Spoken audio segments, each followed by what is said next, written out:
esos frustrados designios desnacionalizantes es de enseñanza permanente. La felonía de los políticos y la audacia de los aventureros de entonces, puestas al desnudo, es viva lección para los pueblos de la América hispana, ya superada la época de los encomenderos.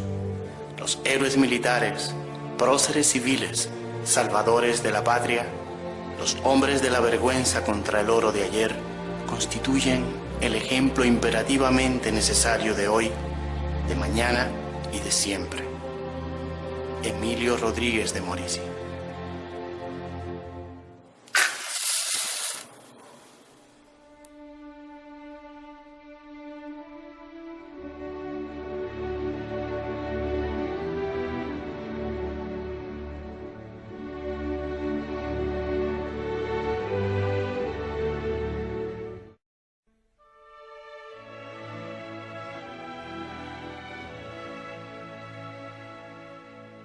Y sin desembarcar, el almirante anuncia que allí está su ansiado Zipango.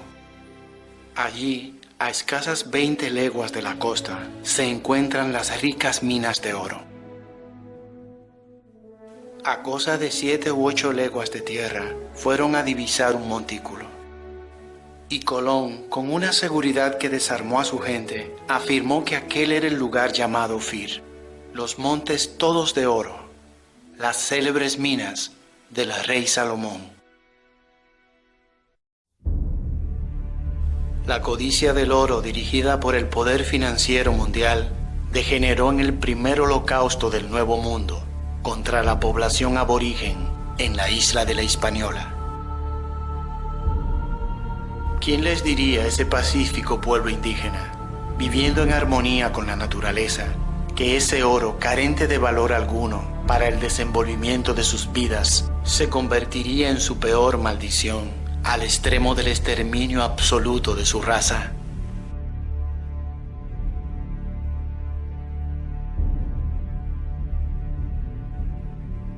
Nuestros indígenas fueron esclavizados y obligados a realizar trabajos forzosos, matizados por la crueldad de sus nuevos amos en procura del preciado metal.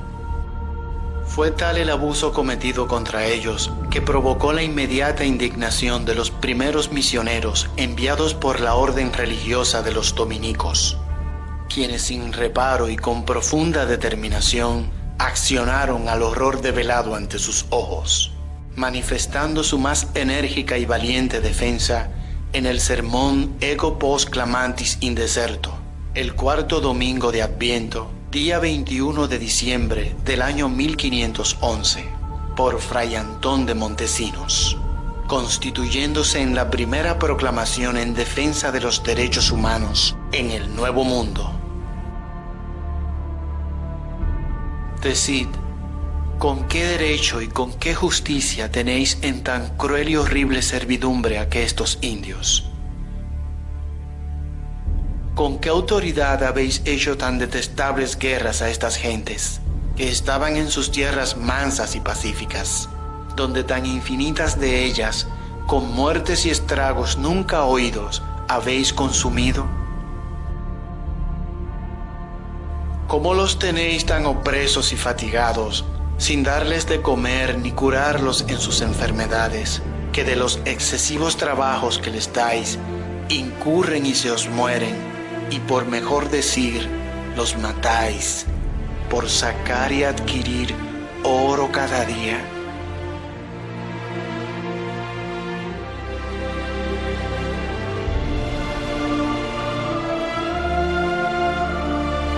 Al tiempo, se producía la primera sublevación indígena del continente, liderada por el cacique Guarocuya, contra el salvajismo de los encomenderos españoles, erigiéndose ante la historia universal como el primer grito de libertad del continente americano.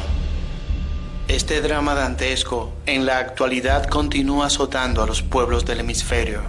La misma codicia y crueldades que dieron al traste con el exterminio de la raza aborigen en la isla dominico-haitiana permanece latente en el brazo inicuo y misericorde del perverso poder financiero internacional.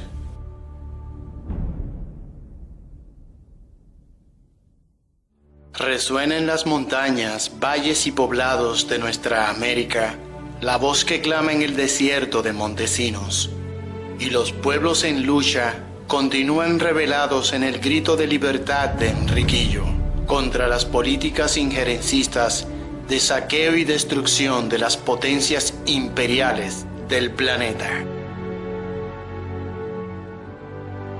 La dominicanidad se abre paso en medio de la barbarie, y su vientre sacrosanto alumbrará una nueva civilización sobre la faz de la tierra. Cumpliremos nuestro designio divino. Realizaremos la obra cumbre del amor eterno. Somos un pueblo compartiendo una isla en el archipiélago de las Antillas.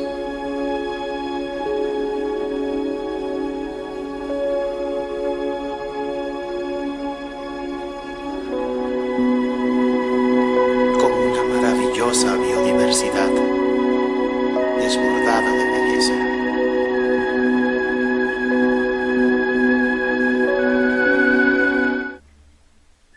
Cientos de ríos y arroyos nacen en nuestras montañas para suplir nuestras presas y regar nuestras fértiles tierras, proveedoras de los más preciados frutos del diario sustento. Los laboratorios del poder disponen la movilización del pueblo a luchar por una nueva causa a inicios del 2009.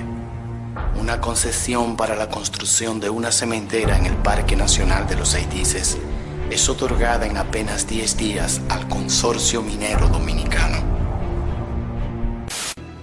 Estamos de vuelta con Zona 5. Dos informes contradictorios en torno a la explotación de una estación para producir cemento próximo al Parque Nacional Los Saitíes enfrenta a la Secretaría de Medio Ambiente con diversos sectores de la sociedad dominicana.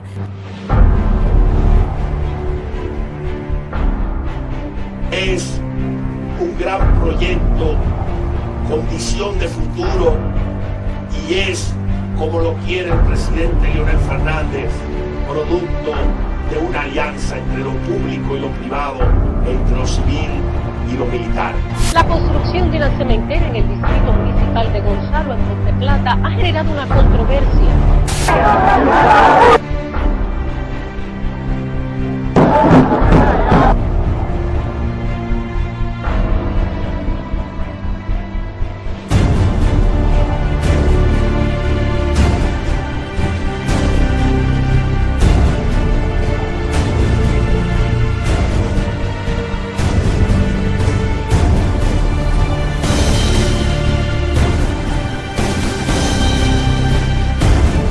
Porque el pueblo dominicano derrotó la voluntad del presidente.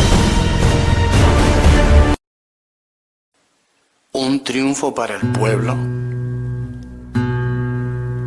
¿O una artimaña del poder financiero internacional? ¿De qué se trataba todo? Los Saitíes. Una zona sensible para todo ecologista y para una sociedad como la nuestra, amadora del legado medioambiental que nos concedió la naturaleza. Promociones, calcomanías, camisetas, banderas. Instalación del campamento, campaña televisiva.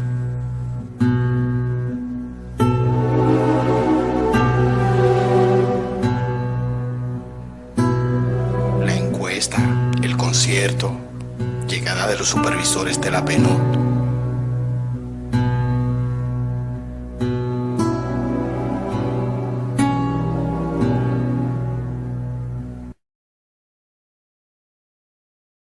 Entonces, mientras todo esto acontecía,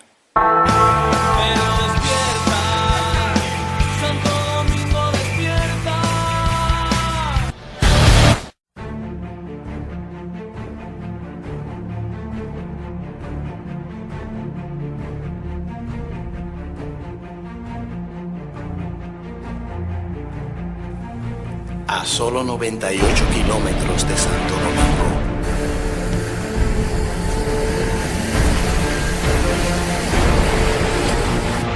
La Barrigol apresuraba día y noche la preparación de los terrenos en la Reserva Fiscal de Montenegro, en Pueblo Viejo, Cotuí.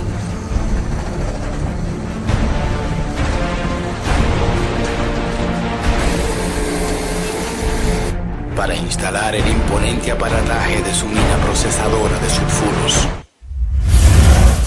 Mientras tanto, en esos meses finales del 2009,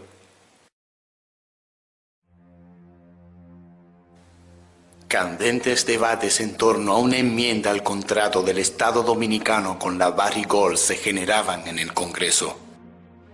Nuestra preocupación es muy justificada, porque sabemos que el Estado en ocasiones no es muy dado a cumplir con este tipo de compromisos, que en dicha enmienda se especifique que la empresa minera entregará directamente a dicho organismo los fondos a que se refiere la ley 64-00. Ni hablar de Guanatubí, ni hablar del río Guanuma, de la Leonora, del Yamasá, de todos los arroyos de la zona de la Cuava. Cerca de 24 o 25 ríos nacen en la sierra de Yamasá.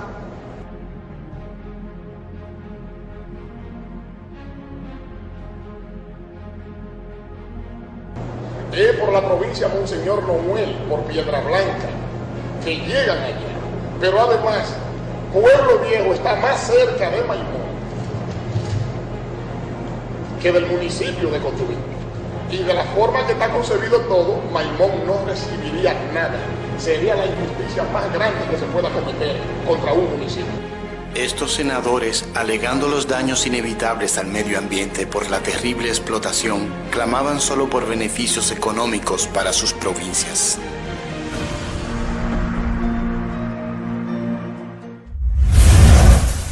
En octubre, el presidente de la Cámara de Diputados, Julio César Valentín, recibió en su despacho una visita de cortesía. Nada menos que Kelvin Dusniski, vicepresidente ejecutivo de la compañía Barrigol Corporation. Y Hans Hertel es embajador de los Estados Unidos en el país. Visita que evidenciaba los resultados favorables obtenidos por la Barrigol en la Cámara Baja, cuyas votaciones en torno a la funesta enmienda fueron determinantes. Desde el punto de vista medioambiental, de la explotación del oro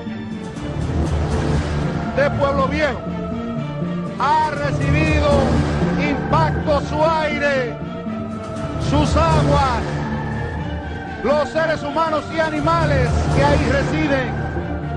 Sus terrenos se han visto perder su fertilidad y por eso ustedes escuchan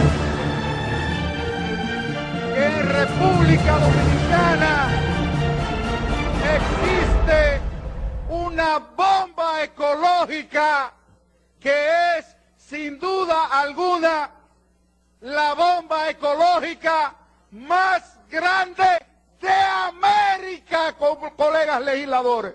La bomba ecológica más grande de América se encuentra situada en mi provincia, la provincia de Sánchez Ramírez, específicamente en Pueblo Viejo, Cotuí. Pero en verdad, ¿qué perseguía esta enmienda en el Congreso?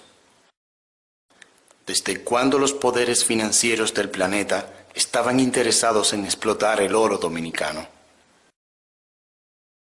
¿De qué y de quiénes se habían valido para perpetrar sus propósitos? La viña de Nabot. Ocurrió que Nabot, de la tribu de Jezreel, poseía una viña cerca del palacio del rey Acab de Samaria. El rey se dirigió a Nabot y le dijo: «Dame tu viña para hacer mi huerto, ya que está muy cerca de mi casa, y en cambio te daré una viña mejor. O si te parece, te pagaré su precio con dinero. Entonces Nabot le dijo al rey Acab: el Señor me prohíbe que yo entregue la heredad de mis padres. Pasaje bíblico de las Sagradas Escrituras, primer libro de Reyes, capítulo 21. Los relatos e informes de las riquezas de la isla de Santo Domingo y el ambicioso interés de las potencias mundiales en poseerlos son abundantes desde los tiempos de los antiguos cronistas. En un texto extraído del Archivo General de Indias en Sevilla, Álvaro de Castro, canónigo tesorero de la Catedral Primada, al emperador Carlos I, el 25 de septiembre de 1522, pretendiendo licencia para volverse a España, escribió enumerando méritos. Suplico a vuestra majestad que en pago y de la industria que he dado al coger del oro en las minas de Cibao y de la compañía que agora últimamente, yendo la tierra adentro a visitar con el obispo y presidente, yo hice y asenté y concerté en la villa del Cotuí para coger oro con 60 negros en los cerros de la Cruz y de la Magdalena, y de un camino que a pocos días que por mi industria y trabajo se abrió muy claro, llano y poblado, por el cual se puede andar la mayor parte de la isla, sin temor de Enriquillo, ni de Tamayo, otro indio ni negro alguno.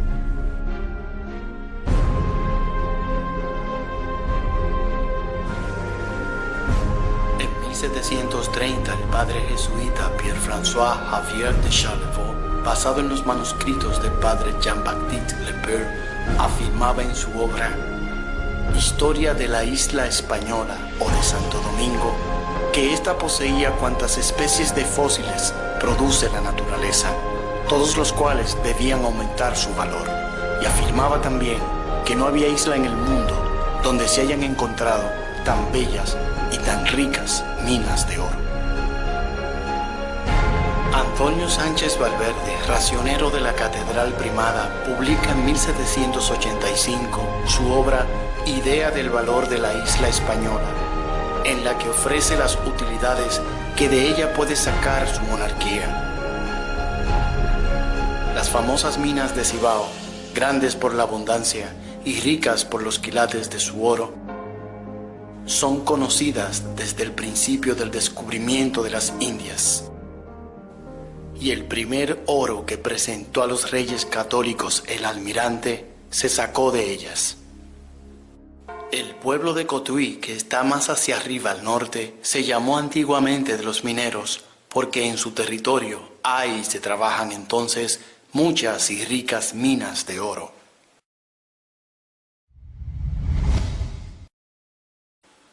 Fundada la República de Dominicana el 27 de febrero del año 1844 e instalado su primer congreso, le fue presentado de inmediato un proyecto de empréstito por 1,5 millones de libras esterlinas que ofrecía el banquero inglés Herman Hendrick. A cambio se le concediera el derecho de explotar las minas de oro y plata del país. No obstante la falta de recursos que confrontaba a la nación, recibió el rechazo unánime de la Asamblea Constituyente por ser oneroso y ruin, exactamente como hoy día los gobiernos actuales comprometen la soberanía, cuyo único fin, ante nuestra incapacidad de pago, es entregar nuestra riqueza nacional. El sector retrógrado anexionista que se impuso para conducir los destinos del país manejó las finanzas públicas con deplorable criterio personalista.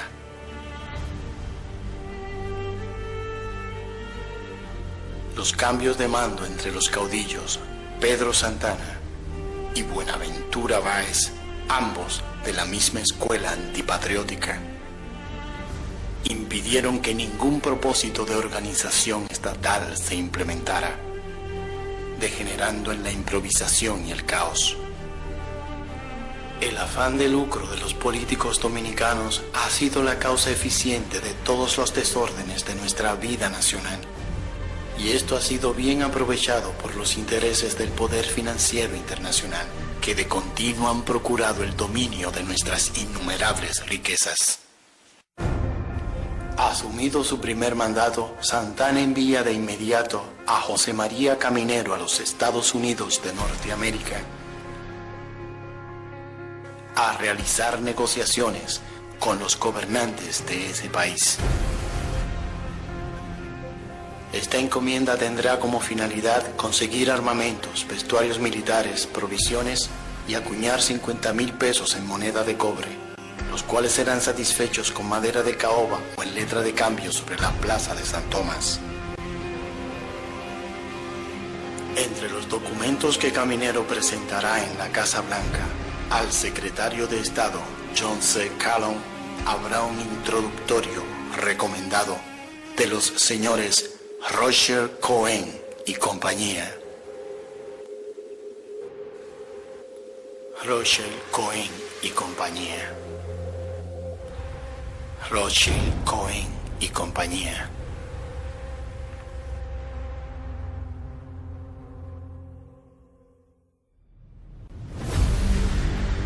Entonces, una legión de espías, agentes, comisionados y oportunistas enviados al territorio dominicano llegaron en procura de los mismos objetivos: determinar la capacidad de los dominicanos en sostener la independencia, poseer un estudio pormenorizado de las riquezas naturales del país y constatar los atributos de su posición geoestratégica en el Caribe. Uno de los primeros espías, John Hogan, caballero de Nueva York, en su encomienda a finales de 1845, ofrecía en su informe ante el gobierno del presidente norteamericano, James K. Polk, esta impresión: Santo Domingo es de inestimable valor y posee una de las situaciones más admirables que pueda ostentar el mundo para un emporio comercial.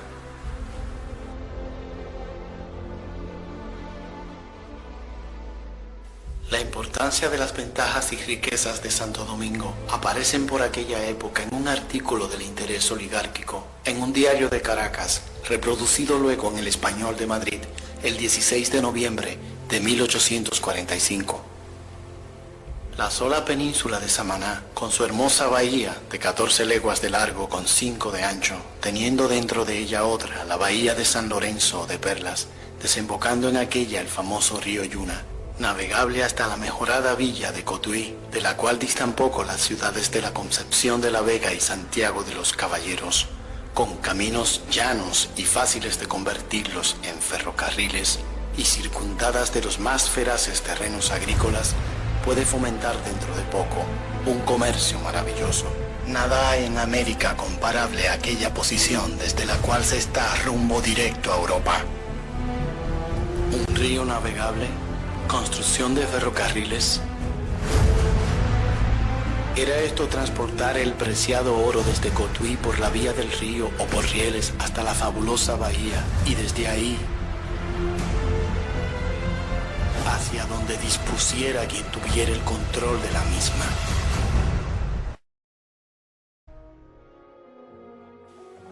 En su discurso del 2 de diciembre de ese año ante el Congreso norteamericano, el presidente Polk establecía la inminente anexión de Texas y de una guerra que despojó a México de un territorio mayor que incluía además Nuevo México y Alta California, dando cumplimiento a la propalada doctrina expansionista del destino manifiesto, la cual apuntalaba ahora hacia el pequeño país independizado del Caribe.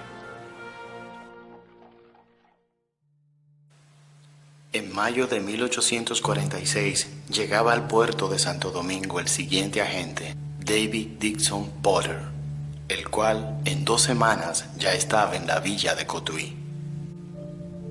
En su informe, Diario de una misión secreta a Santo Domingo, narra su encuentro con el cura, quien siempre lo señaló como un espía.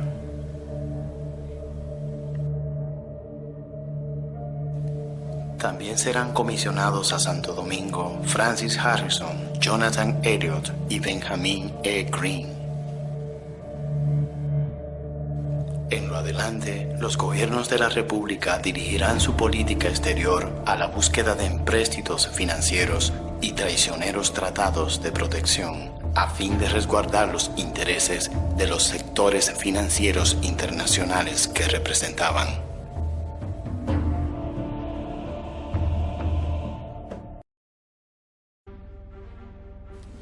En el año 1853, durante la segunda administración de Santana, es enviado al país el agente norteamericano William Leslie Casnew, con instrucciones precisas del secretario de Estado William Marcy. Los objetivos de este agente estarían muy bien definidos en torno a la adquisición de la bahía de Samaná para los intereses del gobierno de los Estados Unidos. El secretario Marcy consideraba que no valía la pena pagar un solo centavo por solo una milla cuadrada de territorio situado al borde de una bahía dominicana, aun cuando hubiera sido capaz de alojar la flota completa de los Estados Unidos, como había informado el teniente Porter en el pasado. Y precisaba Marcy: los deseos del señor presidente es que el objeto de su visita a Santo Domingo, así como las provisiones del tratado, sean guardados en el más estricto secreto posible. El tratado fue firmado prácticamente en secreto el 5 de octubre de 1854. Todo indicaba que los planes del presidente norteamericano Franklin Pierce se consumarían, pero la encomienda de Casnew dio un vuelco y quedó frustrada temporalmente.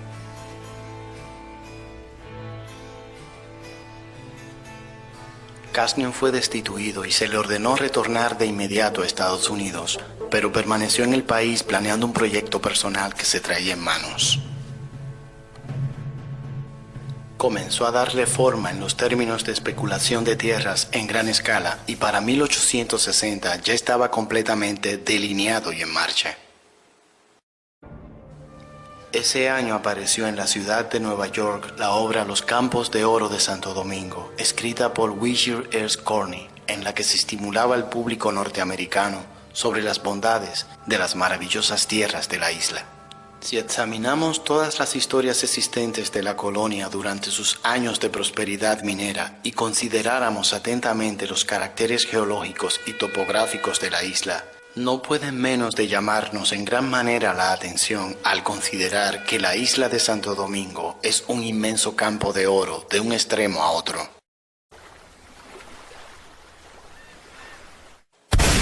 Después del grito de Capotillo el 16 de agosto de 1863 y después de una guerra popular y de liberación nacional, como lo fue la epopeya de la Guerra Restauradora, que a España le costó cuantiosos recursos económicos y la vida de más de 11.000 soldados, se sucedieron numerosas revueltas, cambios de gobiernos, anarquía reinante, desorden político y social. Todo lo cual jamás obedeció a causas imprevistas, sino que fue promovido sigilosamente por los poderes financieros internacionales y la burguesía usurera comercial dominicana.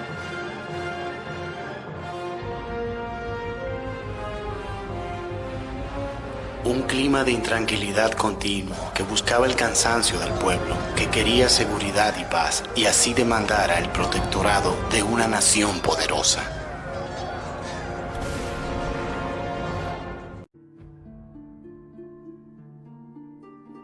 En mayo de 1868, Buenaventura Báez ocupa por cuarta vez la presidencia. Político sumamente hábil y con un gran poder de convencimiento, miembro destacado del sector burgués conservador y accionista de bancos foráneos, iría tan lejos en sus despreciables planes de vender Samaná que se asociaría con los agentes Casnew y Favens, los cuales contaron con el momento más propicio para sus operaciones. La llegada en la primavera de 1869 del general Ulysses S. Grant a la presidencia de los Estados Unidos de Norteamérica.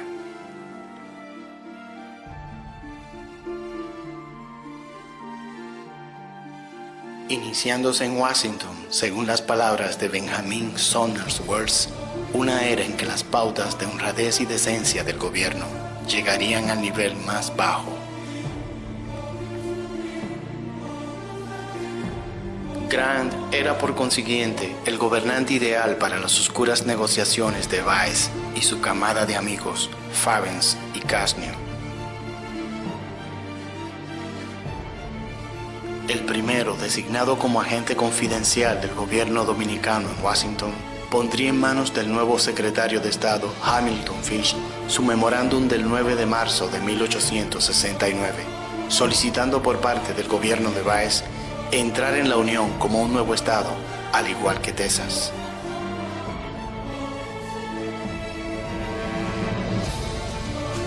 El presidente Grant procedió entonces a enviar a Santo Domingo, a petición de Vice, uno de sus secretarios privados, al brigadier Orville Ed Bacon, portador de las instrucciones de Grant para Vice en cuanto a los preliminares del Tratado de Anexión, el cual fue firmado el 29 de noviembre de 1869 por el ministro Manuel María Gautier y el mayor Raymond H. Perry,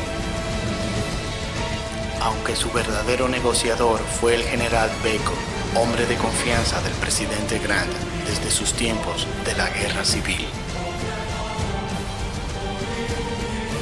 El 31 de mayo de 1870 se produce un mensaje de Grant al Congreso de Estados Unidos, sustentándose en la expansionista doctrina Monroe, pedía la aprobación del acuerdo concertado entre su gobierno y el de Buenaventura Báez.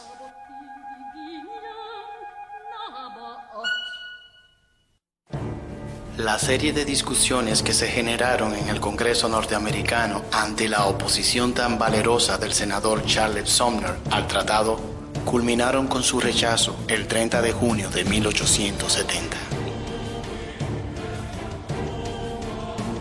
No obstante, el 5 de diciembre el presidente Grant solicitó al Congreso que se enviara una comisión de investigación a la República Dominicana para que rindiera un informe sobre la situación y ánimo del pueblo referente a la anexión, siendo aprobada su petición.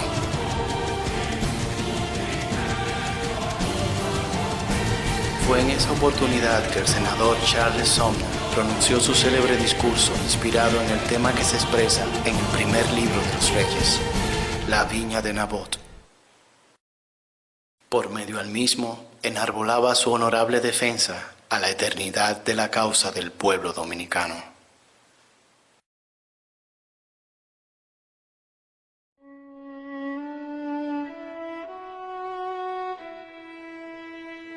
La isla de Santo Domingo, situada en aguas tropicales y ocupada por otra raza, nunca puede convertirse en posesión permanente de los Estados Unidos.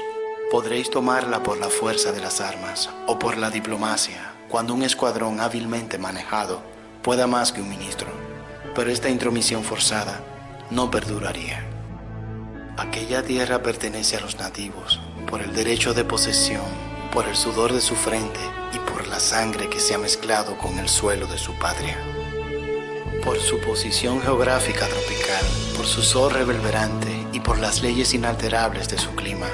Tal es el mandato de la naturaleza, que no soy yo, por cierto, el primero en reconocerlo.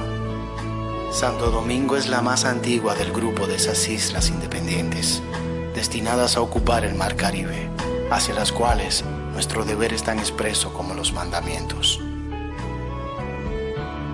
Bondad, benevolencia, ayuda, asistencia, apoyo, protección, todo eso lo implica la buena vecindad.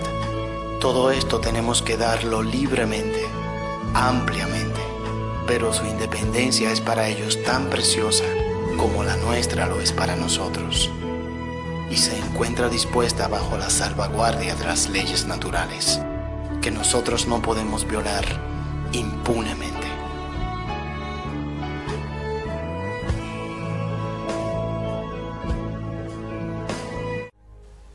El pueblo de la Dominicana debe agradecimiento eterno al senador de Massachusetts, Charles Sumner. Honra y gloria a su memoria. Los poderes financieros mundiales siempre han pretendido poseer el control de nuestra posición geoestratégica en el centro del Mar Caribe. La Bahía de Samaná, en comunicación directa hacia las extraordinarias reservas mineras del Cibao.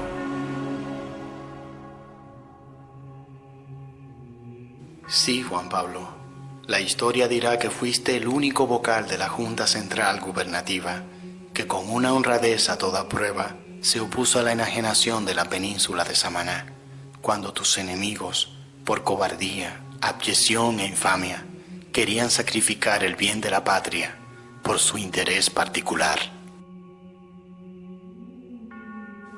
Carta del trinitario Juan Isidro Pérez de la Paz, desde el exilio en Cumaná, Venezuela, 1845, a Juan Pablo Duarte y Díez, padre fundador de la República de Dominicana.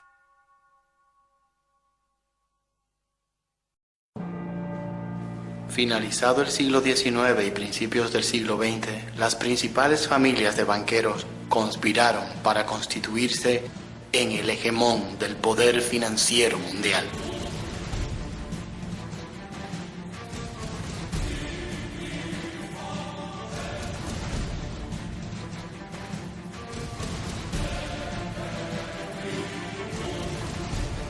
Los Estados Unidos serían su punta de lanza, extendiendo su imperio de costa a costa, hasta pretender lo que han proclamado con jactancia desde lo alto de su Capitolio, según lo señalara Guillain Louvet. Apoderarse del universo entero después de haber subyugado, sea de grado o de fuerza, el mundo de Colón, de cual se dicen ellos los solos y únicos propietarios. No obstante, los padres fundadores de la gran nación del norte, los redactores de su Declaración de Independencia, nos advirtieron sobre los usureros del poder financiero internacional. Thomas Jefferson, quien fuera tercer presidente de los Estados Unidos, afirmó: "Creo sinceramente que las instituciones bancarias son más peligrosas para nuestras libertades que los ejércitos en armas. El poder de emisión debe ser apropiado de los bancos y restaurado al poseedor legítimo, el pueblo". James Madison, cuarto presidente de los Estados Unidos, concuerda llamando a aquellos detrás del Banco Central cambistas estafadores. Madison criticó duramente sus acciones. La historia registra que los cambistas han hecho toda forma de abuso, intriga, engaño y todo medio violento a su alcance para mantener el control sobre los gobiernos, controlando el dinero y su emisión. Estos poderes financieros no cejaron hasta comprometer la deuda pública nacional con funestos préstamos que hicieron contraer a los gobiernos dominicanos en obstinado empeño de encarrilar al pequeño país agrario hacia el progreso industrial, mas persiguiendo siempre adueñarse de sus riquezas.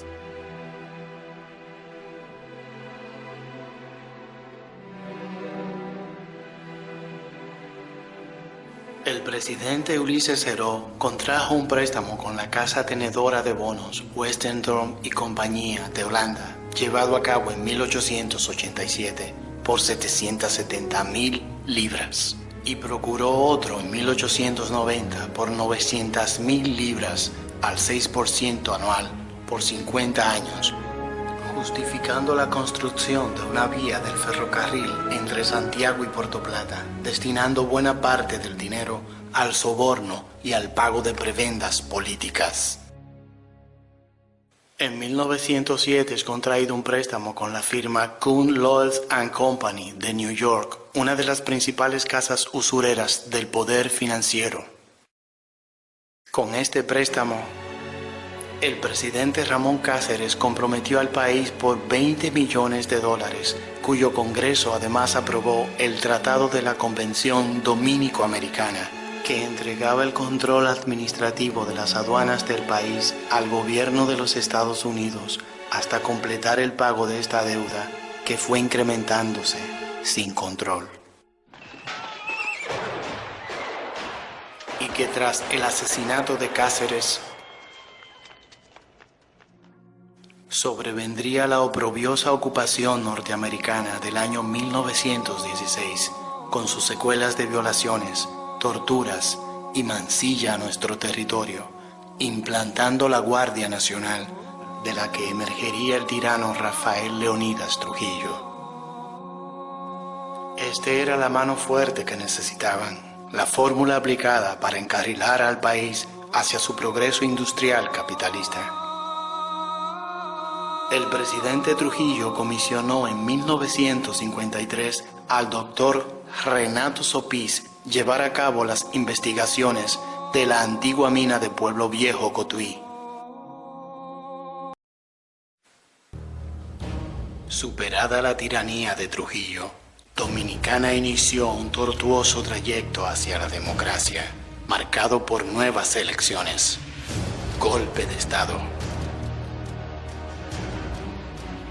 conflicto armado e intervención militar extranjera. Conversaciones para el alto al fuego y acuerdos para otras elecciones culminaron con la ascensión al poder del doctor Joaquín Balaguer en el año 1966, dando apertura a 12 años de terror y el aniquilamiento de una generación de valiosos hombres y mujeres, conduciendo al país a un sometimiento vergonzoso generacional.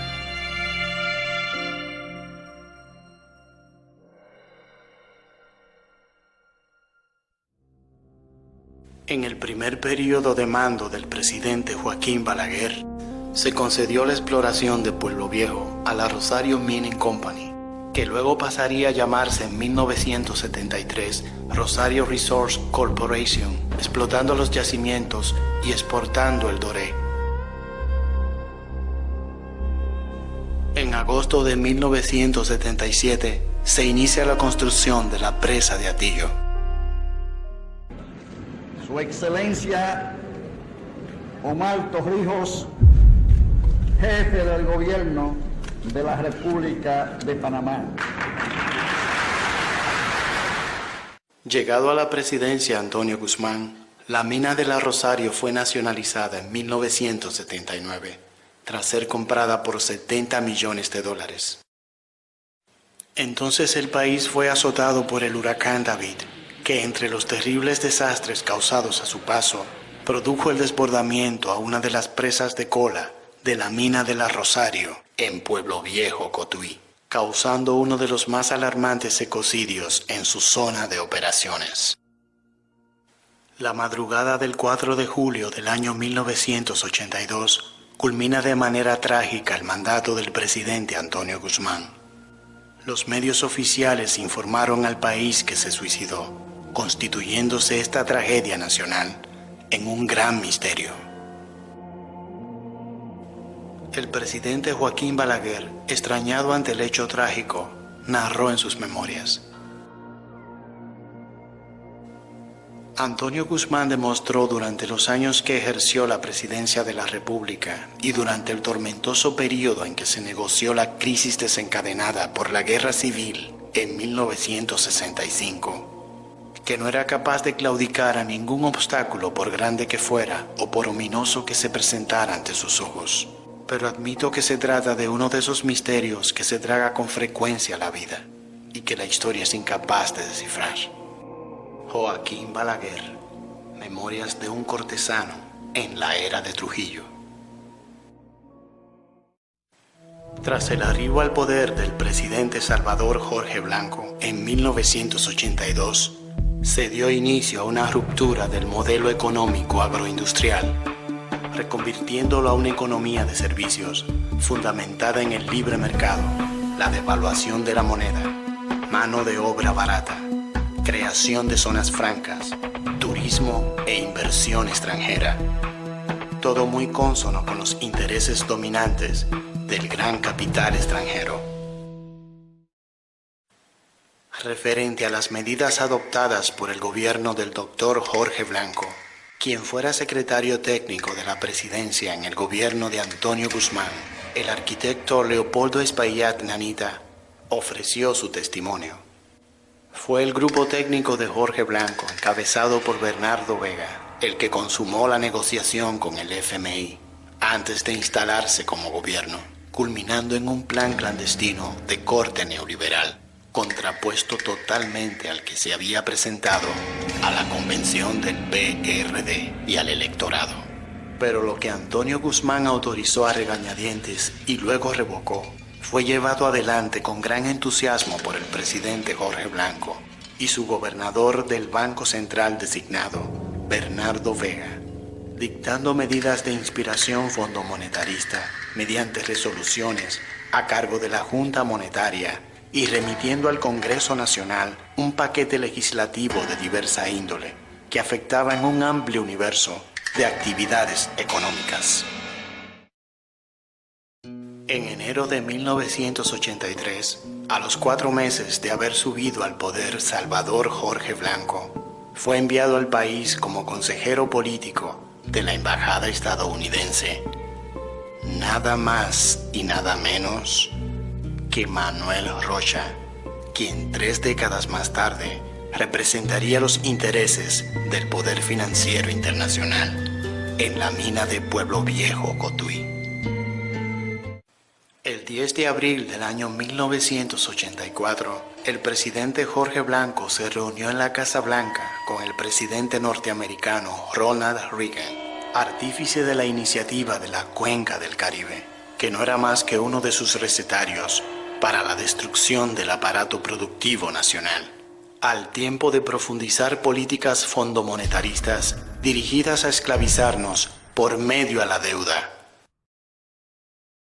10 días después de esta reunión, el Jueves Santo 20 de abril de 1984, aprovechando el asueto de la Semana Santa, en que la población se encontraba inmersa en las actividades propias de esta fecha, fue firmado el acuerdo stand-by con el Fondo Monetario Internacional. Luego de anunciadas las duras medidas económicas propuestas por este acuerdo, ocasionando el alza de los principales productos de la canasta familiar, el pueblo se lanzó a las calles contra las nuevas medidas económicas anunciadas por el gobierno del presidente Jorge Blanco, degenerando en cientos de muertes ante la represión militar ordenada por el gobierno. El poder financiero internacional, vía su tentáculo el FMI, encontró el momento adecuado para la aplicación de su receta de endeudamiento, con el fin ulterior de usufructuar las riquezas nacionales. Fue justamente en el año 1984 que se inauguró la presa de Atillo, a 6 kilómetros al suroeste del municipio de Cotuí, capital de la provincia Sánchez Ramírez, y a 113 kilómetros al noroeste de la ciudad de Santo Domingo. Concluida a un costo de $41 millones y financiada con recursos provenientes de los contribuyentes al fisco dominicano.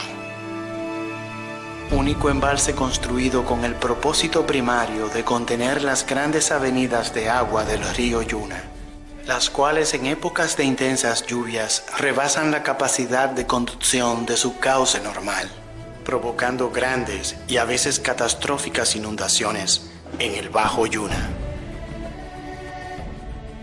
Este voluminoso almacén de aguas se construyó para cumplir con otros múltiples propósitos: garantizar en el Bajo Yuna el riego de 198.602 hectáreas de tierra en la parte media y 401.088 hectáreas en la parte baja, fuente de energía hidroeléctrica para la mayor parte de las poblaciones del Cibao Oriental, abastecimiento de truchas, tilapias y camarones para cientos de pescadores que garantizaran el sustento de sus familias, suministro de agua potable para el consumo doméstico a miles de hogares. ¿Fue realmente construida esta presa para los fines establecidos? ¿O fue un subterfugio para garantizar las exorbitantes cantidades de agua demandadas por las voraces operaciones de la megaminería química a cielo abierto que se instalarían posteriormente en esa zona? A la caída de la dictadura de Trujillo y pasados los 12 años de gobiernos del Dr. Balaguer, el país tenía acumulada una deuda externa ascendente a 14.8 millones de dólares. Al producirse el cambio de gobierno en 1978 y tomar el PRD las riendas del poder hasta 1986, la deuda aumentó hasta la preocupante suma para esa época de 3.687 millones de dólares, lo que indica que en ese periodo se tomaron préstamos por el orden de los 2.708.5 millones de dólares. Un promedio anual de 338.56 millones de dólares. En los últimos 10 años de gobiernos del Dr. Balaguer, 1986-96, la deuda externa aumentó de 3.687 millones de dólares a 3.807.3 millones de dólares. Para un aumento de 120.3 millones de dólares, a razón de 12.3 millones por año. No obstante, en este periodo de mandato del Dr. Balaguer, haber tenido un manejo prudente del endeudamiento externo, él mismo se reunió en 1988 en la Casa Blanca con su homólogo, el presidente norteamericano Ronald Reagan, principal precursor del modelo criminal y neoliberal fondomonetarista. Fue en los periodos de mando del presidente Reagan que acontecieron en Latinoamérica los más atroces actos de injerencia a la soberanía de nuestros pueblos, con el fin de imponer su modelo económico esclavizante para apropiarse de las innumerables riquezas del continente. Honduras, Nicaragua, Guatemala, Venezuela, El Salvador.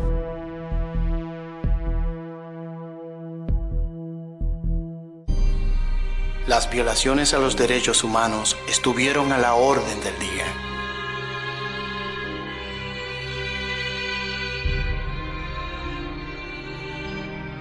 Las horrorosas desapariciones, los viles asesinatos como los del padre Arnulfo Romero, masacres, torturas, secuestros de religiosos, luchadores campesinos, educadores, activistas y las criminales invasiones militares, avergonzando el glorioso legado de los próceres de nuestra América, con sus secuelas de sufrimientos, miserias y desesperanza dejadas a su paso.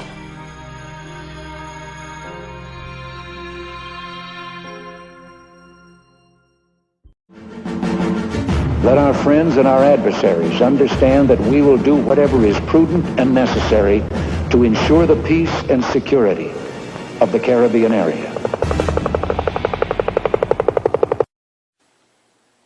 Existen dos formas de conquistar y esclavizar una nación. Una es por la espada, la otra es por la deuda.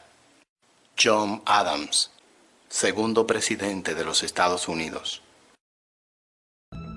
Nosotros, los asesinos económicos, hemos sido realmente los responsables de crear este primer imperio global y trabajamos de muchas maneras diferentes. Pero quizás la más común es que identificamos a un país que tiene recursos que nuestras corporaciones codician, como petróleo. Entonces, concretamos un gran préstamo a ese país desde el Banco Mundial o una de sus organizaciones hermanas. Pero el dinero nunca va realmente al país. En cambio, van nuestras grandes corporaciones para fabricar proyectos de infraestructura en ese país, plantas de energía, parques industriales, puertos, cosas que benefician a unas pocas personas ricas en ese país, además de nuestras corporaciones. Pero en realidad no ayuda a la mayoría de la gente para nada. Sin embargo, esa gente, el país entero, queda soportando una deuda enorme. Es una deuda tan grande que no la pueden pagar. Y eso es parte del plan. No pueden pagarla. al fin nosotros, sicarios económicos, regresamos al país diciendo que, bueno, ustedes no pueden pagar su deuda, entonces hay que darnos un favor, vender su petróleo a nuestras compañías a un precio bajo, o hay que votar con nosotros en Naciones Unidas, o déjenos construir una base militar en su país. Y así hemos conseguido este imperio global, el primero del mundo, sin el militar. Esto es lo que nosotros estamos haciendo y lo que yo hice en el pasado. Y según Perkins, cuando él o sus colegas fallaban en esa misión, entraban en acción los que él llama chacales, listos incluso para asesinar. Y cita como ejemplo a los expresidentes Jaime Roldós de Ecuador y Omar Torrijos de Panamá, que según la versión oficial murieron en accidentes de avión, pero Perkins asegura que ambos fueron asesinados después de que los presidentes no aceptaron corromperse. No hay duda de que entre las organizaciones interestatales visibles, que están en la vitrina de la globalización, 3 organizaciones son las más poderosas, que dominan, que regulan los acontecimientos económicos. Son el Banco Mundial, el Fondo Monetario Internacional y la Organización Mundial del Comercio. Son bomberos pirómanos. Y son fundamentalmente organizaciones mercenarias de la oligarquía del capital financiero invisible mundial.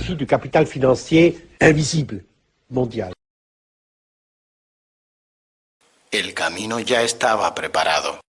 Había llegado el momento de ejecutar el plan perverso de las élites del poder financiero internacional en su conspiración con el oro dominicano.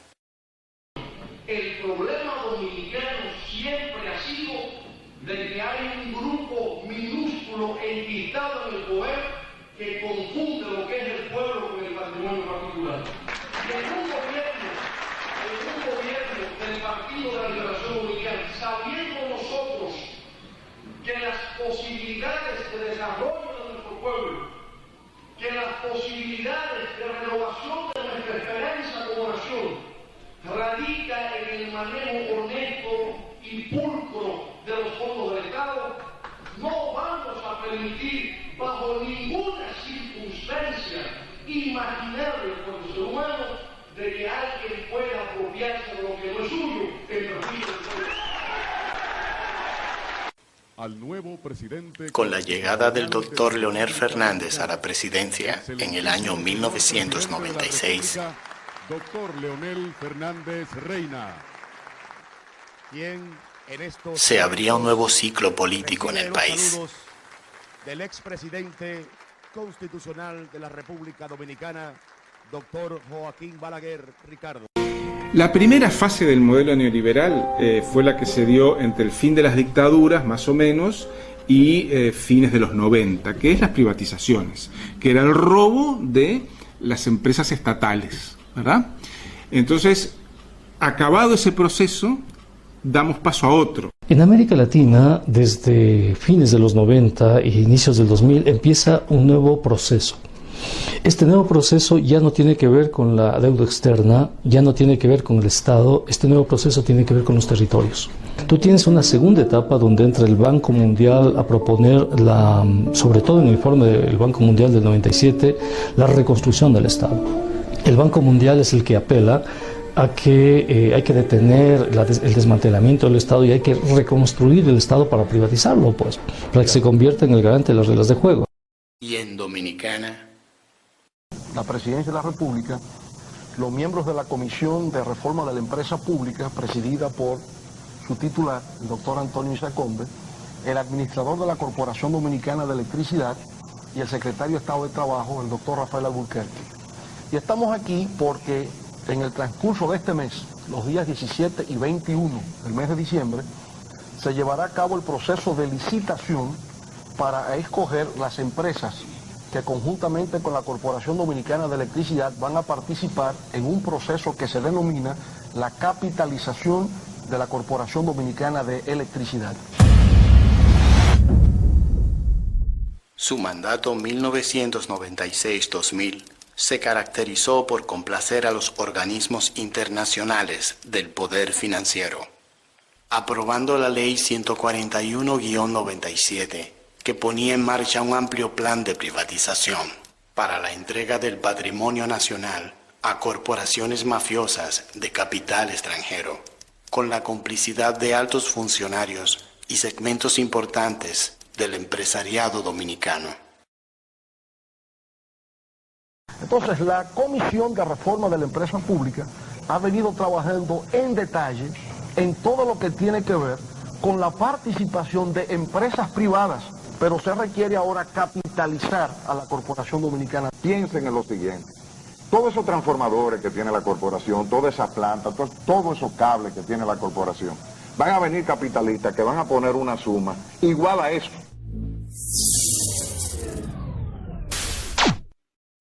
Capitalización de las empresas del Estado o la entrega vil y descarada del patrimonio nacional. Los que dirigieron la capitalización de las empresas dominicanas no tenían un conocimiento de la realidad del sector eléctrico.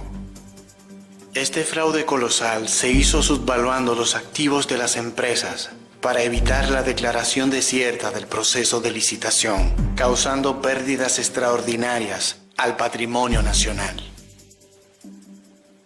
Solo el 11% del dinero que aportaron las empresas privadas para la capitalización de las empresas generadoras y distribuidoras se gastó en inversiones de capital en dichas empresas.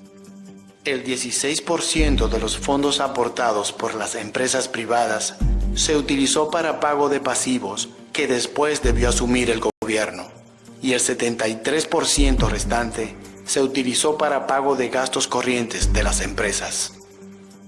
Se estableció un precio inicial de compra de energía en los contratos entre generadores y distribuidores por encima de los precios de mercado prevalecientes.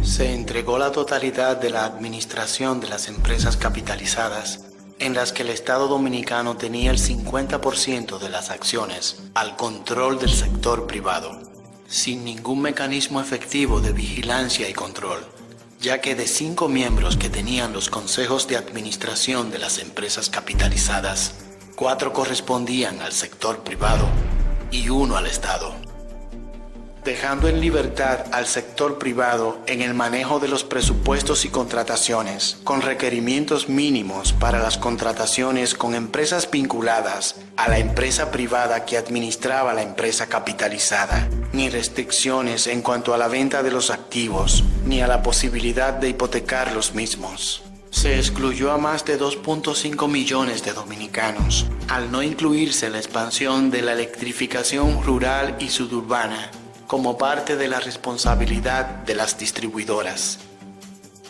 No se establecieron penalidades a las empresas privadas por incumplimientos en un servicio eficiente de las empresas capitalizadas. Por la alta influencia de los accionistas privados en los círculos del poder económico, político, organizaciones no gubernamentales, medios de comunicación y en el gobierno mismo. Las empresas que compraron la CDE. La empresa de capital español Unión Fenosa adquirió las empresas dominicanas de distribución del norte y del sur por $210 millones. AES Corporation, de capital estadounidense, adquirió las empresas dominicanas de distribución del este por $109 millones. La empresa chilena Jenner, luego adquirida por AES y Constant Power, de capital estadounidense, se adjudicó la empresa dominicana generadora Itabo y Seaboard. La Enron, de capital estadounidense, con la Caribbean Basin Power, adquirió la empresa dominicana generadora de electricidad Haina.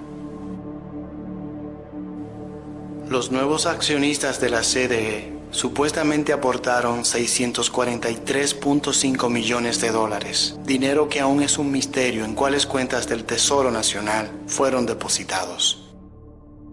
Para el Consejo Estatal del Azúcar, CEA, el modelo seguido consistió en el arrendamiento de los ingenios a capitalistas nacionales y extranjeros. El gobierno del doctor Leonel Fernández marcó un hito en la historia del entreguismo de nuestro pueblo. El nuevo inquilino del Palacio Presidencial intentó en 3 ocasiones aplicar un drástico programa de reformas económicas neoliberales, pero fracasó al no tener respaldo en el Congreso Nacional. Sus nuevas reformas económicas fueron ejecutadas por vía administrativa. La estabilidad macroeconómica y un crecimiento del Producto Interno Bruto de un 7% fue posible porque el gobierno incentivó la inversión privada y extranjera, principalmente en los sectores de la construcción, la energía y el turismo, así como la concomitante venta de las empresas públicas, siguiendo el recetario fondo monetarista de sus antecesores, enajenando el aparato productivo nacional. El prontuario de estas empresas. Según informes del Observatorio de la Deuda en la Globalización, la entrada de Unión Fenosa en Latinoamérica a partir de los años 90 vino acompañada de un amplio impacto sociopolítico y ecológico, generando miles de protestas y reclamaciones de las poblaciones por las violaciones a los derechos humanos y prestar un pésimo servicio. El cofundador de la empresa energética AES Corporation, Roger W. Sand, fue presidente desde 1994 al 2000 de la World Wildlife Foundation para Estados Unidos, fundada en Morges, Suiza, en el año 1961, por los príncipes Bernardo de Holanda y Felipe de Edimburgo, y que según las constantes denuncias realizadas por el activista defensor del medio ambiente, Javier Rodríguez Pardo, es una organización con fines específicos para el saqueo de los recursos naturales disfrazada de ambientalista. La Enron Corporation, fundada por Kenneth Slay, se vería envuelta en uno de los escándalos de delitos corporativos más grandes en la historia de los Estados Unidos, siendo acusados sus directivos incluso de realizar sobornos y tráfico de influencia, con el fin de conseguir los contratos en los más de 40 países en los que operaba la empresa antes de hundirse en la bancarrota en el año 2001, arrastrando consigo a la firma auditora Andersen, la que fuera la más antigua y prestigiosa de la nación norteamericana.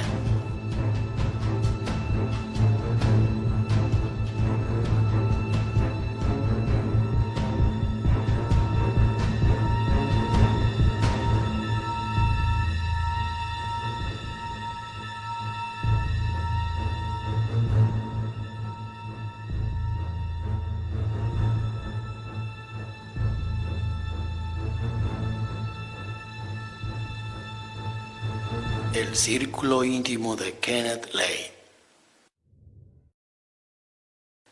Y en ese año 1999, la mina de la Rosario Dominicana cierra de manera permanente, debido a su mala planificación, la caída de los precios de los metales y la presión de la población local por los desastres ambientales provocados.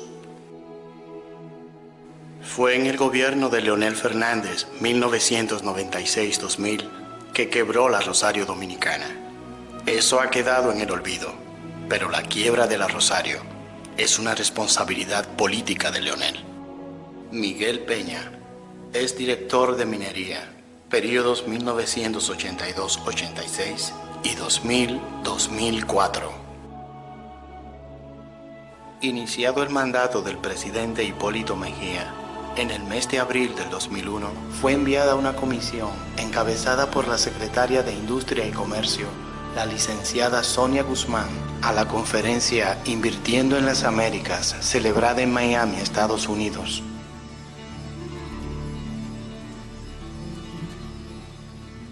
La misión consistía en hacer contacto con firmas mineras potencialmente interesadas en participar en la licitación de Pueblo Viejo, para lo cual se mantuvieron diversas reuniones, terminando por obtener el primer lugar en la licitación la empresa Placer Dome. El 19 de marzo del 2002, la Junta Monetaria autorizó al Banco Central a pactar el contrato especial de arrendamiento de derechos mineros. Conjuntos, el Estado Dominicano, la Rosario Dominicana S.A. y la empresa Placer Dome,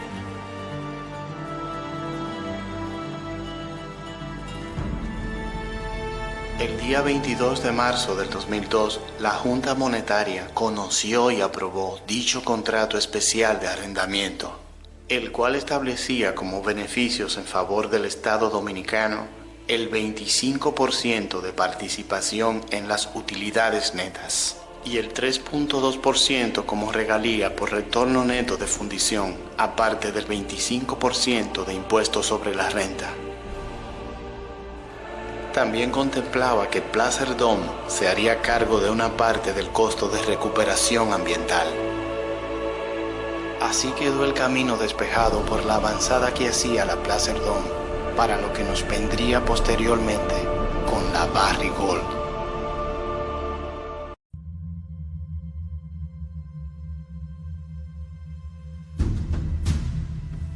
A inicios del 2006, la multinacional del oro canadiense Barrick Gold compró el 81% de las acciones de la Placer Dome por $10.400 millones, adquiriendo los derechos de explotación de las minas de Saldívar y de La Coipa en Chile, así como Pueblo Viejo en Dominicana.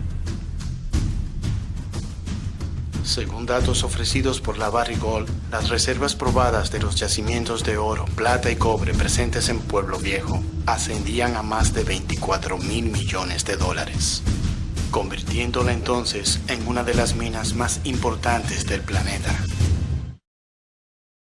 Leonel Fernández, quien terminaría convirtiéndose en un virtuoso del camaleonismo, había manifestado en sus mejores tiempos en la década de los 80. Al no darse cuenta de los verdaderos motivos de las luchas de los pueblos que aspiran a alcanzar su liberación nacional, los Estados Unidos están de antemano destinados al fracaso, sea con doctrinas convencionales o principios no convencionales, y en todo caso, su fracaso será de altísima intensidad. Pues en ese año 2006 estuvo muy activo reuniéndose en el mes de febrero con el expresidente norteamericano George Bush, uno de los principales accionistas de la Barrick Gold.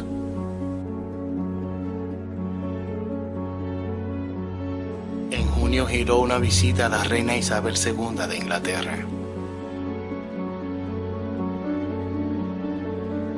Jefa del Estado de Canadá, país operario de las principales empresas mineras del mundo.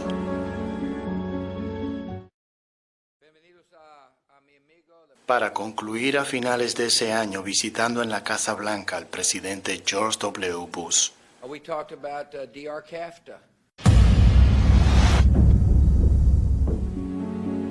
El otro de los Bush, agregado al exclusivo círculo de expresidentes, ministros y funcionarios accionistas de la todopoderosa empresa Barrick Gold. A inicios del 2009, los nuevos Casnew, Fabens y comparsas visitaron al presidente Fernández. Eran los principales ejecutivos de la Barrick Gold, su presidente Aaron W. Brilliant, el vicepresidente ejecutivo Kelvin Dusnivsky, el asesor Gustavo Cisneros y el director ejecutivo de Pueblo Viejo, Fernando Sánchez Albavera, acompañados entre otros del ex embajador norteamericano Hans Herter. Gran satisfacción reflejaban por las garantías y colaboración ofrecidas de su aliado, el jefe del Estado Dominicano. Era de esperarse lo que sucedería con la enmienda al contrato enviada por el presidente al Congreso. Primero en la Cámara del Senado. Más tarde en la Cámara de Diputados. No encontraría muchos obstáculos entre algunos que otros debates. Y hasta contaría con aquellos que la justificaran y defendieran.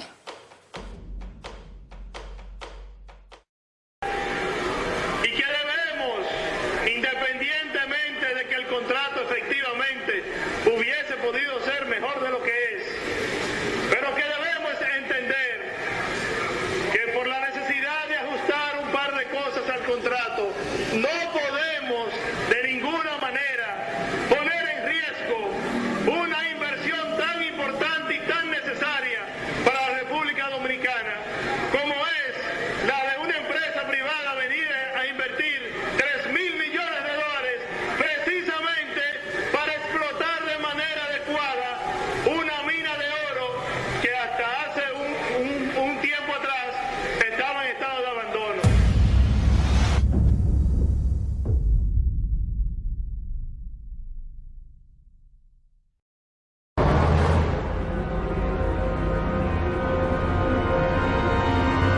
115 votos a favor, 11 en contra y 25 abstenciones. Fue aprobado en única lectura la enmienda hecha al contrato Barrick-Gold.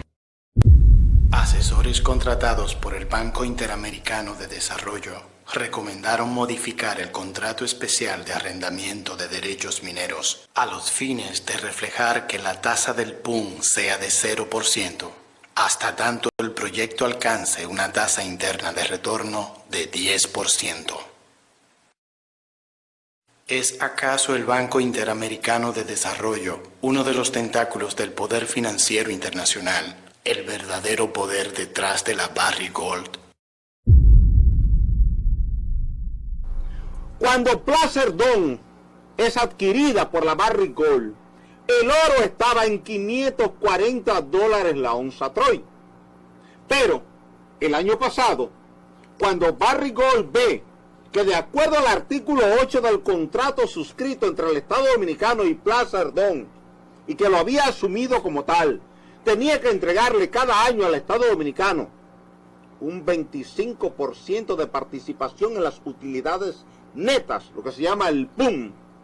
Entonces entendió que eso anualmente representaba, con un oro a $1,100 la onza Troy, cerca de $200 millones. Entonces va al gobierno con la complacencia de funcionarios mocanos irresponsables y van en un claro acto de traición a la patria y concuerdan con Barrick-Gold, con Industria y Comercio, con el Banco Central y con el Ministerio de Hacienda, que se elimine el 25% de participación del Estado en las utilidades netas, hasta que se cumplan dos condiciones. Primera de ellas, hasta que la empresa haya recuperado la totalidad de la inversión. Y segunda, hasta que haya obtenido un 10% de tasa interna de retorno. El Estado se comprometió a ceder todas las fuentes circundantes de agua alrededor del megaproyecto minero, incluyendo las del embalse de la presa de Atillo. Violando todos los derechos y prioridades para el agua establecidos por nuestras leyes medioambientales y por la Constitución Dominicana. Luego surgirían las confesiones.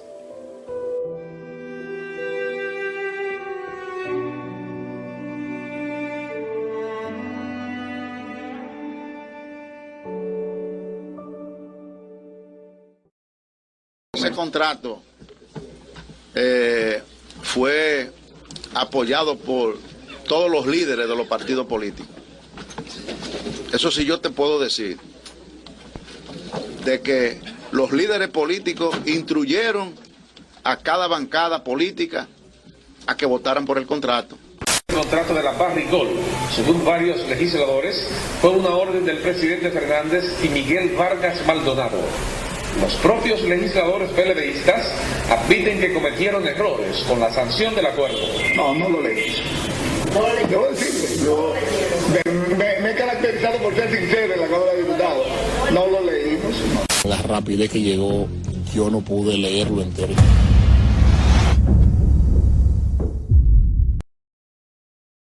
¿A quienes el Estado Dominicano había dejado entrar al país para que devastaran nuestras sagradas tierras? Justicia Global, una organización no gubernamental, señala lo siguiente. Oigan bien, amigos televidentes. En los 6 continentes donde tiene minas, la Barrick-Gold ha brillado por su legado de estafas, burla de leyes locales y total desconsideración por el medio ambiente. Solo en América, la Barrick tiene 33 denuncias por derrames de sustancias tóxicas en tierra y ríos, acoso a las poblaciones locales, sobornos, homicidio, envenenamiento de fuentes hídricas, abusos contra sus obreros, falsificación de información y más. Proveedores de la Barrick-Gold. Y a vos que te gustan estas cosas, Jorge, ¿quién crees que es el señor Munch? El protector de Adnan Khashoggi, el máximo traficante de armas del mundo, socio de Moncler Alcázar. Él puso plata de fianza para sacarlo, Munch. el que se entrevistó con Cristina Fernández de Kirchner, puso plata para sacarlo a Munch cuando Munch fue preso en Estados Unidos por negocios fraudulentos con el ex dictador de Filipinas, Ferdinand Marcos. Es decir, que estamos ante una empresa con un parecido enorme con el BCSI de Gail Farah. The Lake Cowell Gold Project here, I feel, it's a disaster just waiting to happen.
Yo me llamo Luis Fabra, soy concejal de acá de Alto del Carmen y mira cómo me tienen, por defender el valle, por defender el valle.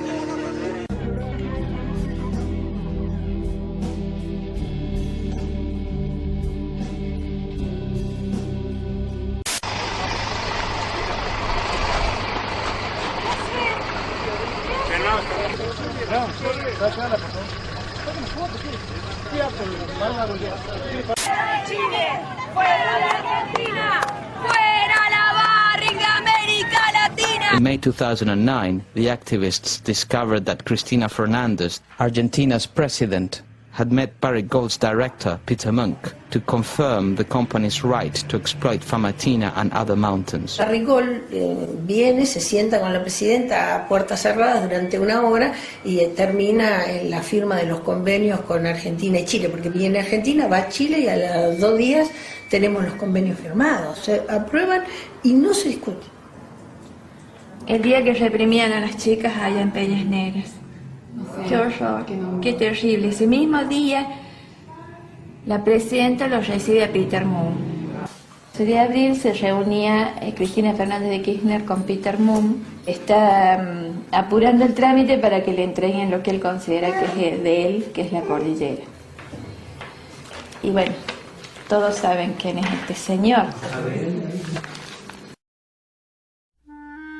Aprobado el funesto contrato, el presidente de Barrick Pueblo Viejo procedía entonces a un deliberado activismo en los medios de comunicación, con órdenes expresas de mentir a un pueblo sin experiencia de la criminal minería que venían a implantarnos. Lo primero que aquí tenemos es que no vamos a explotar una mina en el sentido tradicional. Acá no vamos a hacer un inmenso hoyo o un túnel y de ahí vamos a extraer el material necesario para ser procesado. Nosotros vamos a trabajar con los desechos minerales dejados por la explotación anterior. Entre 600.000 y 1 millón de onzas en promedio, ¿no? Y eso en términos de la producción mundial, más o menos, ¿qué porcentaje es? O sea, estamos hablando de una producción mundial de alrededor de 300 toneladas, o sea, esto es básicamente una producción que es equivalente a una mina grande como la mina de Yanacocha en el Perú, digamos. Yanacocha. Así se ve la mina Yanacocha desde el espacio. Y estas son las zonas adquiridas bajo concesión por la industria minera. Casi la totalidad de la provincia ha sido oficialmente ocupada por la minería.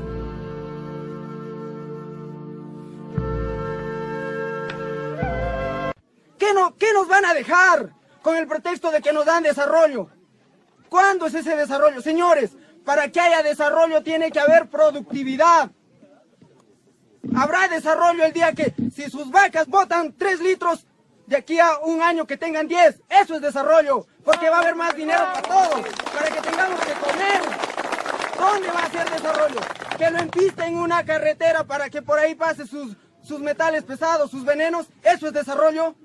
Que nos traigan un hospital para que a la larga nos digan, ¿tienes cáncer? ¿Quién va a pagar la factura? El rato que uno de ustedes tiene cáncer, ¿quién les va a curar? En Cajamarca, cientos de pobladores realizaron una marcha de protesta contra la minera Yanacocha. ¡Autoridades corruptas y vendidas! ¡Estamos derrotando a la minera Yanacocha! ¡Que el miedo ya se acabó!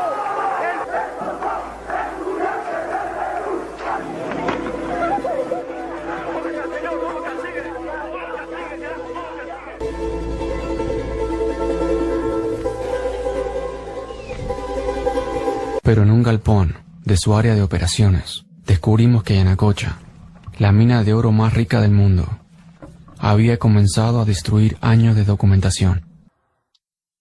Los documentos confirmaron que de hecho en Yanacocha, los trabajadores están sufriendo de envenenamiento por mercurio.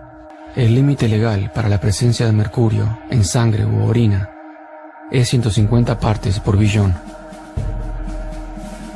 Cualquier valor por encima de este es considerado intoxicación por mercurio, causando daño cerebral al sistema nervioso y a la motricidad. Muchos de los niveles de mercurio revelados en estos documentos oscilan entre 300 y 900 partes por billón y algunas en los miles.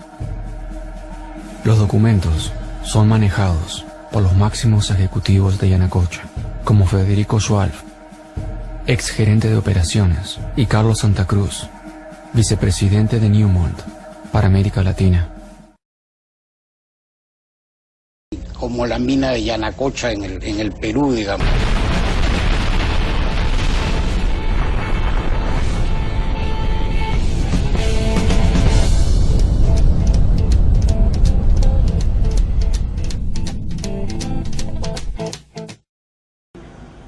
Mención especial merece el tratamiento de las aguas y es un punto central respecto de estas operaciones. Yo les puedo afirmar tajantemente que no habrá ningún tipo de contaminación sobre las aguas en la zona. Increíblemente difieren en si se utilizará o no cianuro. No, el cianuro no va a ser utilizado en eso. Cianuro que se utilizaba antes aquí, ¿ya no se va a utilizar? Sí, se va a utilizar el cianuro. El contrato firmado con el Estado Dominicano por este personero de Peter Munk y demás socios de la Barrick Gold establece en su numeral 2.5, literal O, que la empresa recibe del Estado Dominicano cualesquiera servidumbres y derechos de paso para transportar cargas peligrosas, tales como cianuro y explosivos.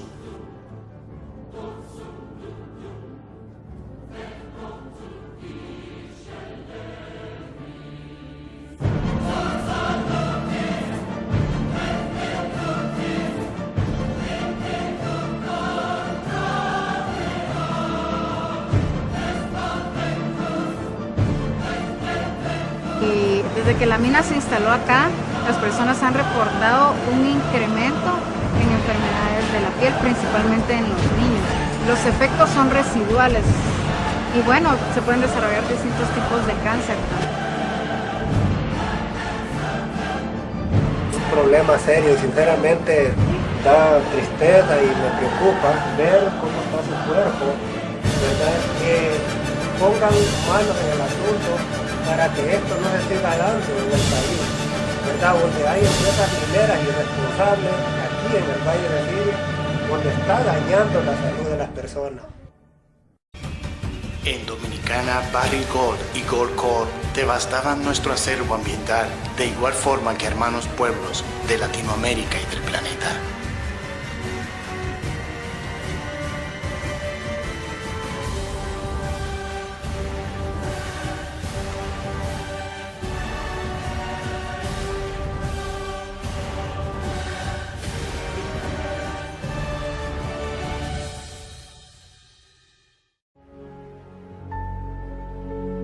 Nuestros humildes campesinos, hombres y mujeres ingenuos con sus reclamos, desconocían las verdaderas magnitudes del mal que se instalaba.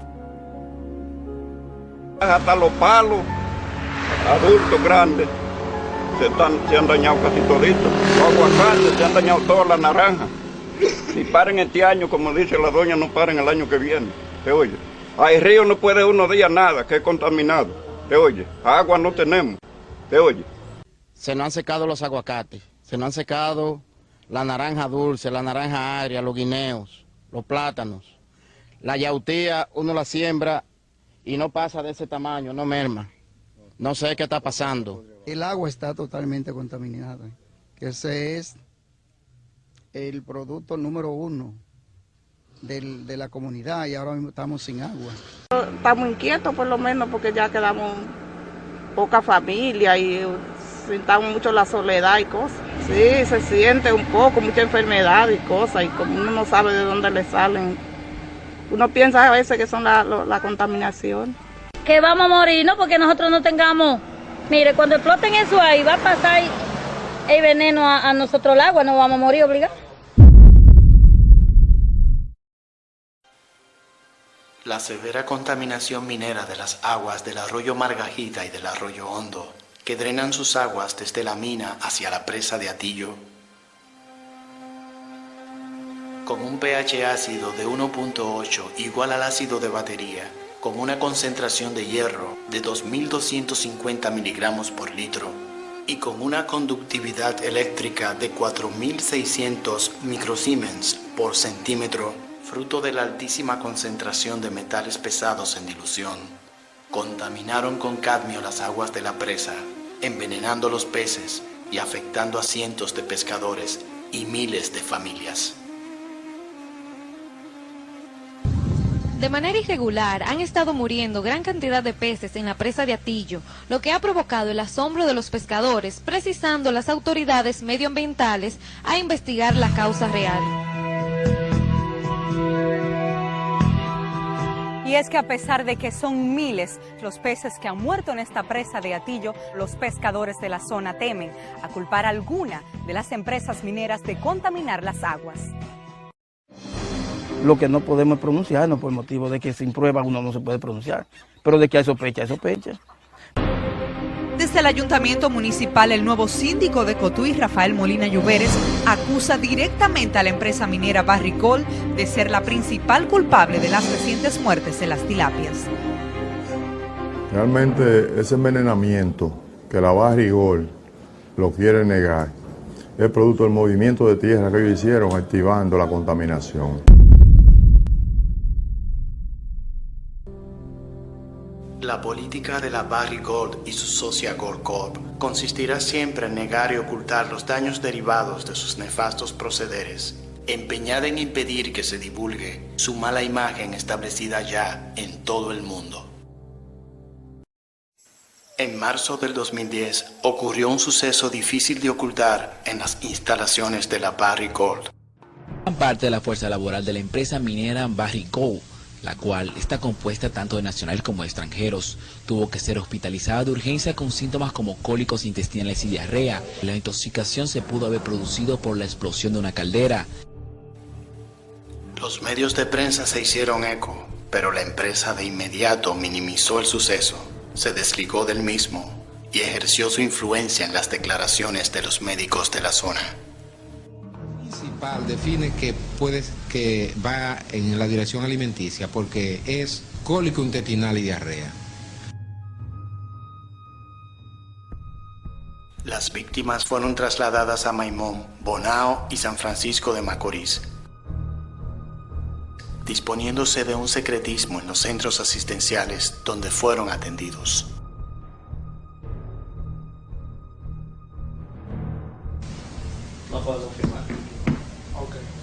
Ustedes no tienen permiso todavía. Este mentismo ha provocado reclamos de los pobladores de Cotuí, quienes acusan a dicha firma de exponerlos a desperdicios tóxicos que afectan su calidad de vida.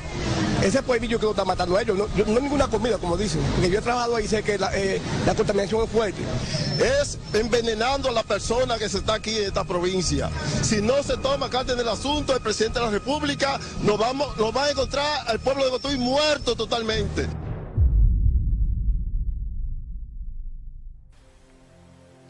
A finales de marzo, la Academia de Ciencias Dominicana y la Universidad Autónoma de Santo Domingo, tras una exhaustiva investigación del caso, presentaron sus resultados en un informe afirmando que la Barrick Gold mintió e intentó ocultar las causas verdaderas de la intoxicación de los empleados.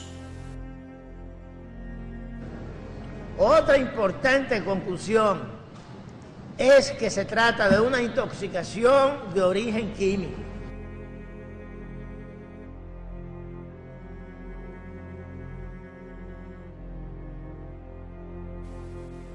Revelaban que los síntomas como lagrimeo, escozor en los ojos y la nariz, los pruritos y la debilidad muscular en las extremidades y el desprendimiento de olores fuertes y nauseabundos presentes en los afectados tenían más que ver con una intoxicación química por inhalación de gases.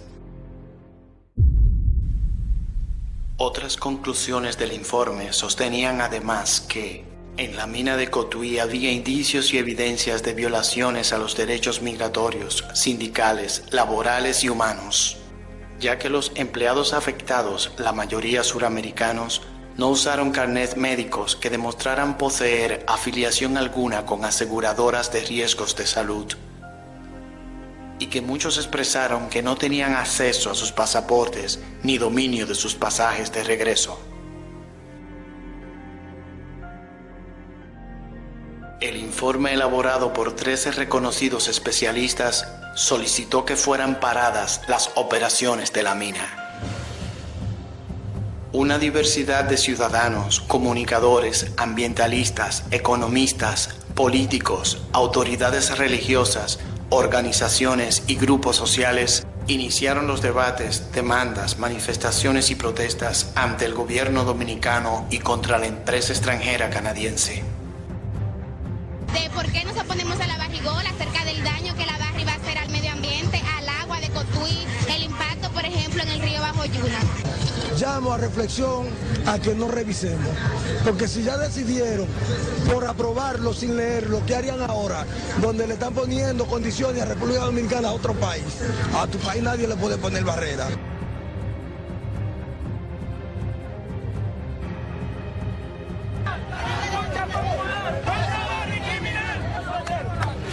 Con los bandidos que tenemos parece que no son suficientes y ahora las mafias internacionales, a través de como en otras ocasiones, se quieren empoderar de la riqueza de nuestro país.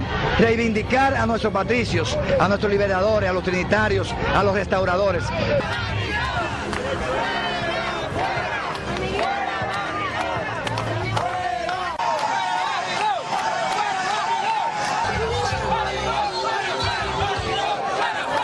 Esta compañía lo que va es a destruir pues el país, a destruir toda esta zona, y ahí está la razón. Y en base a esa fuerza pues hay que unirse el pueblo ahora.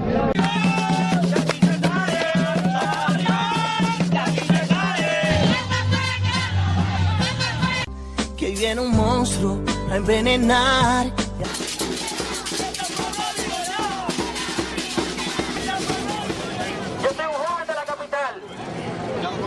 Hoy ha llegado una empresa minera, la Barrick Gold. Entonces han llegado aquí como una empresa filantrópica. No, es una empresa depredadora que no respeta ni la moral ni la ética. Ha venido a buscar nuestra riqueza. Es que se vaya la Barrick Gold. Las actividades de una caminata, y le hemos llamado la primera caminata ecológica con el tema No a la Barrick Gold. Barrick Gold tiene una larga historia de destrucción. Peligra la garantía de agua potable para más de 157.000 viviendas, porque no hay garantías ambientales y el riesgo de que se contamine el río Yuna. Para sembrar lechuga, orugas se mudan, para coger alitas de mariposita.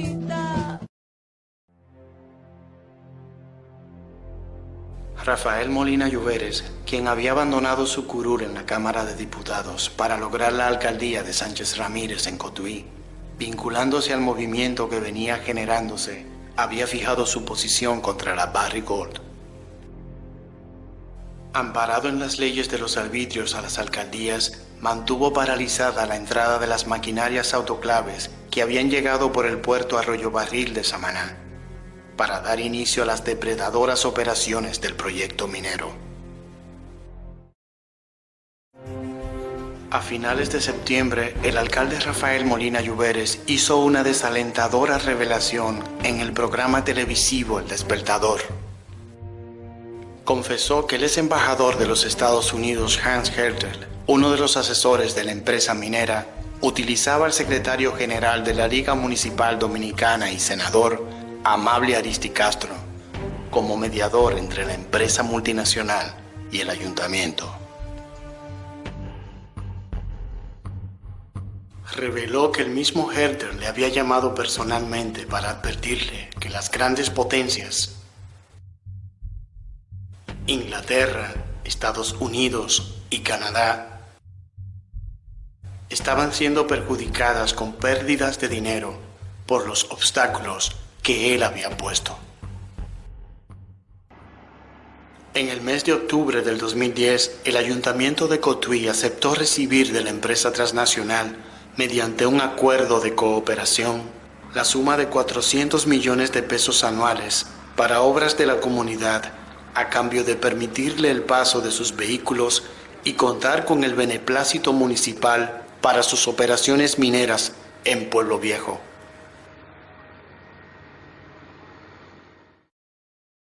Fue entonces un duro golpe para la lucha. Finalmente se instalaban, pero lo habían controlado todo, y a todos, al movimiento de protesta, los legisladores, medios de comunicación, finalmente se salían con la suya. Lograron doblegar al glorioso y heroico pueblo dominicano.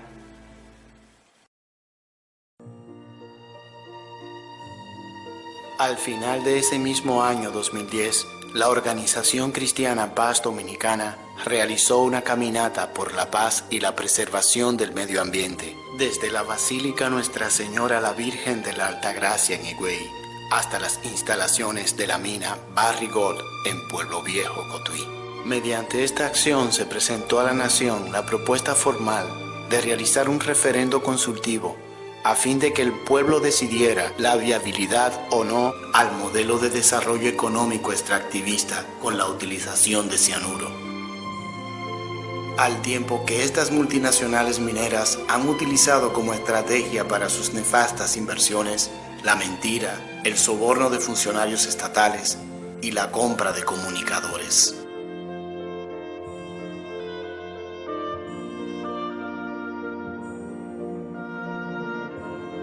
Un referendo permitiría empoderar al pueblo sobre el tema, que de seguro lo inclinaría a rechazar la megaminería química a cielo abierto con cianuro, como ya ha sucedido en otras naciones del hemisferio. El corazón de este pueblo, Dios, es puro, Dios. Su sangre y sus sabios, Dios. Su fuerza viene de arriba. Miren bien, Barrick Gold. Este pueblo no se va a doblar jamás.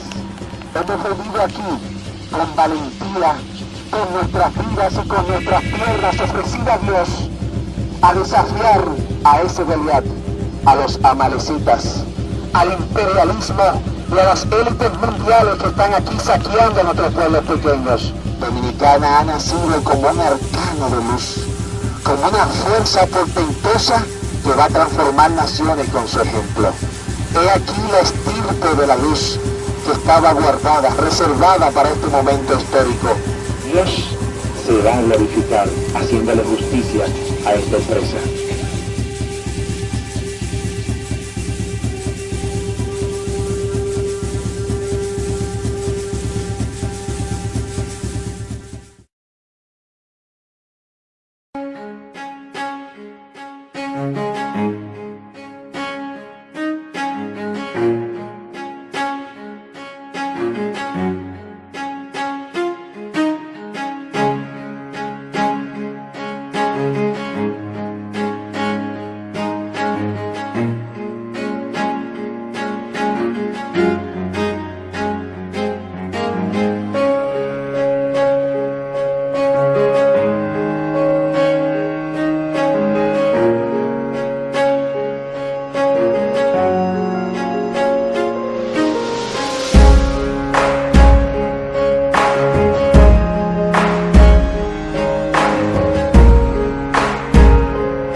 Thank you.